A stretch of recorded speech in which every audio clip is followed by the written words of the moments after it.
గోపాలకృష్ణ గారు, సీఎం గారు అయితే ప్రతిసారి అంటే మీడియా సమావేశాలు పెడుతున్నారు, మీడియా చిట్ చాట్ కానివ్వండి, లేకపోతే ఏం చేసినా కూడా శ్వేతపత్రంతో సహా విడుదల చేస్తున్న పరిస్థితులు కనబడుతున్నాయి. ఇప్పటికే సుమారు 1,86,000 కోట్ల పెట్టుబడులు వచ్చాయి ఆయన నమ్మి. సో ఒకవైపు నుంచి ఈ పెట్టుబడులు కానివ్వండి, పరిశ్రమలు కానివ్వండి, లేదా పోలవరం అని కానివ్వండి, ఇటు ఈయన పరుగులు పెడుతుంటే కేవలం పథకాలు ఇంకా అమలు చేయలేదు, సూపర్ 6 అని చెప్పి మోసం చేశారు, ఈ చరిత్రహీనులుగా మిగిలిపోతారు అని విమర్శిస్తున్న ఈ వైసీపీ సోకాల్ నాయకులను ఎలా చూడాలంటే? సూపర్ 6 అని చెప్పేసి చెప్పింది పథకాలు అమలు చేయలేదని అంటే ఆల్రెడీ మొదలెట్టారు కదా. నువ్వు నవరత్నాలను పెట్టేసి రాజ్యాంగాలను విచ్ఛిన్నం చేసి వ్యవస్థలను విచ్ఛిన్నం చేసి పరిపాలించి మరి నీకు ఎందుకు ఓటేయలేదు, నేను ఎందుకు గెలిపించలేదు? అది నువ్వు ముందుగా ఆత్మవిమర్శ చేసుకోకుండా వీటన్నిటి గురించి మాట్లాడటం అనేది అవివేకం. జగన్మోహన్ రెడ్డి ఇంకా రాజకీయంగా తెరమరుగున పడినట్లే. ఆ పార్టీ భూస్థాపితం అవుతుంది. తెలుగుదేశం సరిగ్గా పెర్ఫామ్ చేయకపోతే ఇతరితర పార్టీలు వస్తాయేమో, కానీ జగన్మోహన్ రెడ్డి మాత్రం తెర మీదకి, రాజకీయ తెర మీదకి వచ్చే ప్రశ్నే లేదు, ప్రసక్తే లేదు. నేను నెక్కచ్చిగా చెప్తున్నాను. ఇక 1,86,000 కోట్లు అంటారు. అందుకే కదా చంద్రబాబు నాయుడు గారిని నమ్మి ప్రజలు ఎన్నుకున్నది. 1,86,000 కోట్లు ఏంటి? ఆయన చూడండి, రాబోయే రోజుల్లో వండర్స్ చేస్తారు. మీరు టీసీఎస్ కానీ, లేకపోతే స్టీల్ ఇండస్ట్రీస్ కానీ, లేకపోతే రాజధాని నిధులు 30,000 కోట్ల రూపాయలు ఇప్పటికే టైఅప్ చేయటం కానీ అది సరిపోదు. ఆయన ఇంకా దాన్ని నిరంతర ప్రక్రియ, ఆయనకి నేషనల్ హైవేస్, ఎయిర్పోర్ట్స్ ఎక్స్పాన్షను కాకుండా ఆయన ఈ బంకచర్ల అనుసంధానం, గోదావరి పెన్నా, అక్కడ ఏమవుతుందంటే మీకు చాలామంది మేధావులు రివర్స్ లింకేజ్ గురించి చాలా ఎక్కువగా విశదీకరిస్తున్నారు. కానీ సింప్లిఫై చేసి అసలు సాగునీటి అవసరాలు ఎక్కడున్నాయి,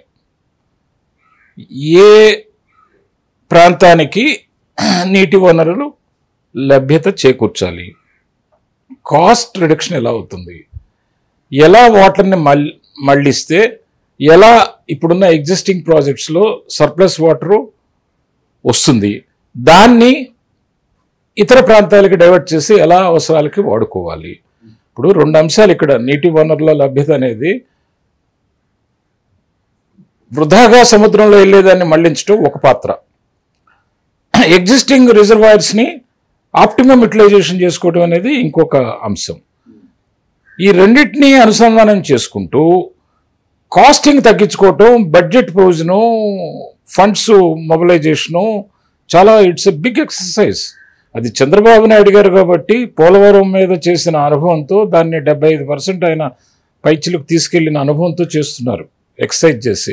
అది ఏ ముఖ్యమంత్రికి సాధ్యపడలా. ఆఫ్టర్ ఇండిపెండెన్స్ కానీ, లేకపోతే ఆంధ్రప్రదేశ్ అవతరణ తర్వాత ఇంత డివోషనల్గా, ఇంత కాన్సన్ట్రేట్ చేసి ఇరిగేషన్ అంశం మీద ఇంత టైం వెచ్చించి ఏ ముఖ్యమంత్రి కూడా చేసుకోలేదు.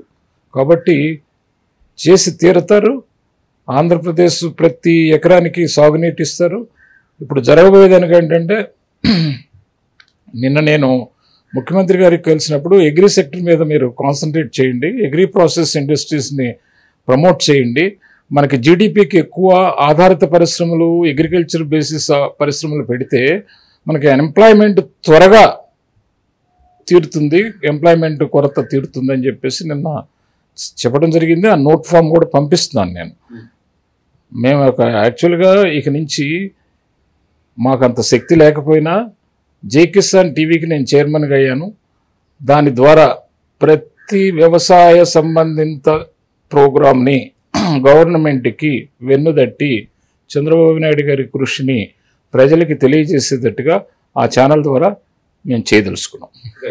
సార్, మరోవైపు రాజధాని అంటే గత ప్రభుత్వంలో రాజధాని మీద ఎంత విషయం కక్కారనేది రాష్ట్ర ప్రజలందరికీ తెలుసు. 3 రాజధానుల పేరుతో దాన్ని పూర్తిగా మరుగున పడేసిన పరిస్థితి.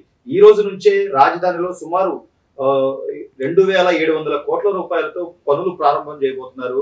కేబినెట్ కమిటీలో కూడా దాని మీద తీర్మానం చేశారు. సో ఇక అమరావతి గురించి మళ్ళీ ఆలోచించుకునే పరిస్థితి లేకుండా అది అయిపోయింది. ఇంకా 3 రాజధానులు, 3 ముక్కలాట, ఈ దోబుచ్చులాట అది అయిపోయింది. ఏ పార్టీ కూడా, నేషనల్ పార్టీ కానీ ఇంకా అదర్ రీజనల్ పార్టీస్ కానీ అమరావతిని ఏం చేయలేవు, అమరావతిని కదిలించలేవు. అదే కాకుండా మీకు అసలు విజయవాడ, కృష్ణా, వెస్ట్, గుంటూరు ఈ ప్రాంతాలు ఎప్పుడూ అభివృద్ధి చెందాలి. అటు నార్త్ విశాఖపట్నం నుంచి ఇచ్చాపురం వరకు ఇట్లు రాయలసీమ ఎప్పుడూ అభివృద్ధి చెందవలసింది. అసలు యాక్చువల్గా అయితే నేను చెప్పాల్సి వస్తే మనం తెలంగాణలో కలిసి ఉండటం వల్ల ఈ ప్రాంతం వెనుకబడిపోయింది. కాంగ్రెస్ రూలింగ్లో ఎక్కువ టైం ఉండటం వల్ల, అన్నగారు పార్టీ పెట్టిందాక అక్కడ ఉండటం వల్ల వాళ్ళు కాంగ్రెస్లో చాలామంది తెలంగాణ కాంగ్రెస్ వాదులు వాళ్ళకి ఉర్దూ కల్చర్ ఉండటం వల్ల, హిందీ యాక్సెస్ ఉండటం వల్ల, ఆ ప్రాస కుదరటం వల్ల, వాళ్ళకి యాక్సెసిబిలిటీ ఢిల్లీ పాలిటిక్స్కి దగ్గర ఉండటం వల్ల ఇక్కడ పెద్దరికాన్ని, రైతాంగ పరంగా ఎదిగిన నాయకత్వాన్ని ఇక్కడ వాళ్ళు బహుశా నేను ఒక విధంగా చెప్పాలంటే ఇగ్నోర్ చేశారు.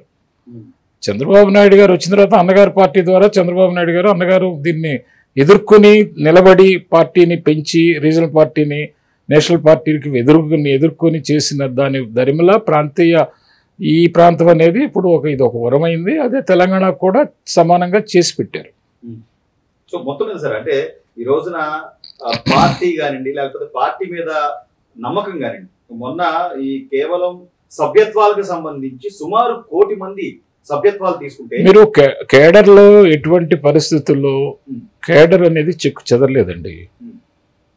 అటు బీజేపీలో ఉన్న అనాదిగా వస్తున్న కేడర్ కానీ, ఇటు తెలంగాణ తెలుగుదేశంలో ఉన్న కేడర్ కానీ చెక్కు చెదరలేదు.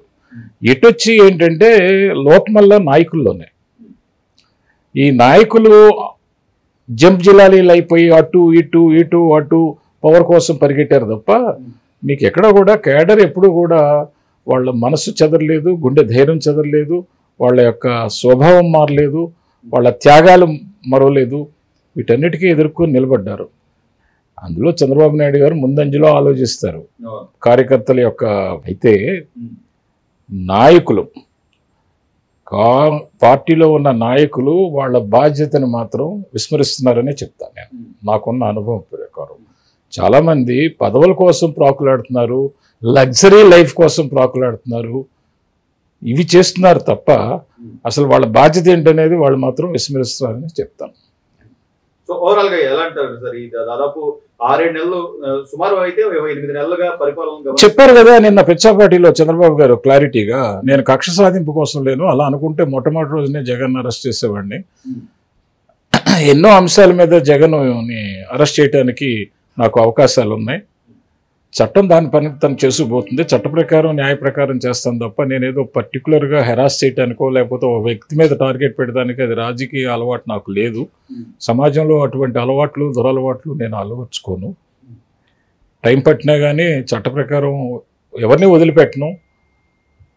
అట్లా అని నేను కక్ష సాధింపుగా వెళ్ళే ఒక సందేశాన్ని ప్రజలకు ఇవ్వను. నాకు పరిపాలన కావాలి, ప్రజల బాగోగులు కావాలి, లాంగ్ రన్ రిజల్ట్స్ కావాలి, ఆంధ్ర రాష్ట్రం ఎదుగుదల కావాలి. ప్రపంచ పటంలో దీన్ని ఒక ఆంధ్ర రాష్ట్రం అనే అంశాన్ని తీసుకున్నప్పుడు ప్రతి దాంట్లో ముందు అంజలో ఉంచాలి అని చెప్పేసి ఆయన కోరిక తప్ప ఇవన్నీ ఈ కక్ష సాధింపు పేరు నాని గారు కానీ ఇలాంటి వాళ్ళంతా అవినీతిలో కూరుకుపోయి మరి మరో వైపు మేము చాలా అంటే చంద్రబాబు నాయుడు చాలా గొప్పవారు, మా ఇళ్లలో ఆడవాళ్ళ జోలికి రావద్దన్నాడు అంటే గతంలో వాళ్ళు చేసింది కనీసం బ్రతికి రాదంటారా?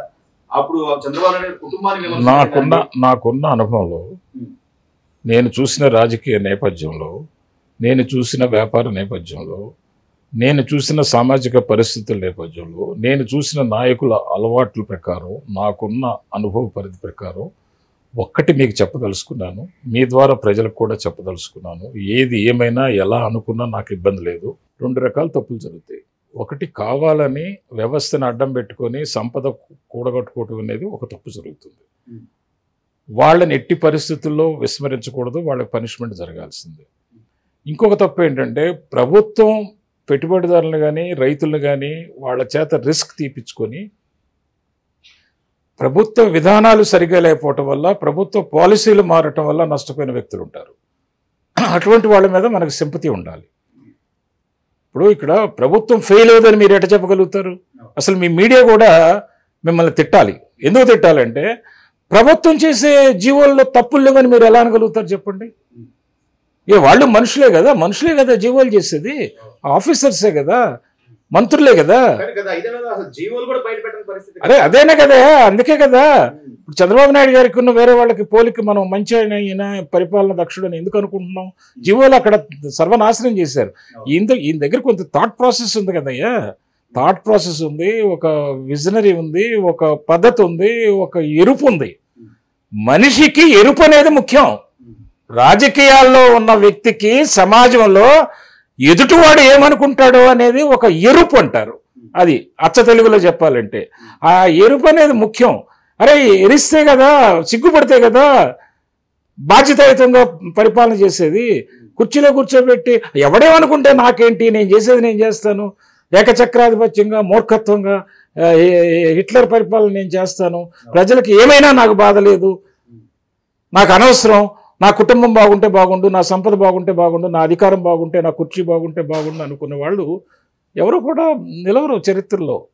అది ఇప్పుడు చంద్రబాబు నాయుడు గారికి ఆయన కుటుంబం లేదా అంటే ఉంది, కానీ ఒక పరిధిలో దాన్ని ఉంచుతారు. ఆయన కూడా సంపద పెంచుకుంటారు, తప్పే ఉంది. కుటుంబ సభ్యులు కష్టపడేటప్పుడు తప్పే ఉంది చెప్పండి? ఏదైనా తప్పు చేస్తే ఆటోమేటిక్గా ఆయనే పనిష్ చేస్తారు.